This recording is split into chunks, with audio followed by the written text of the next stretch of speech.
ভাই সব শেষ হয়ে গেছে একটা বৃষ্টির কারণে। হাজারো কৃষকের স্বপ্ন, আশা, আকাঙ্ক্ষা সব শেষ ভাই।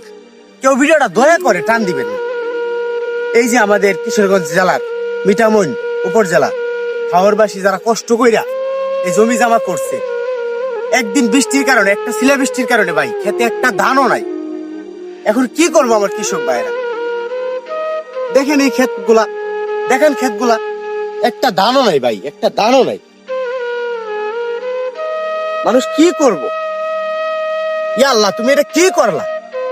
একটা বৃষ্টির কারণে তুমি হাজারো কৃষকের চোখে পানি জড়াইলা। এটা তুমি না করতেও পারতে আল্লাহ। এখন কি করবো এই গরিব ভাইরা, কি করবো এই গরিব কৃষকরা যারা ঋণ আনছে, যারা কিস্তি তুলে ক্ষেত করছে, তারা এখন কি করব? হাজারো কৃষক আজকে ক্ষেতের দিকে তাকায় কাঁদতেছে।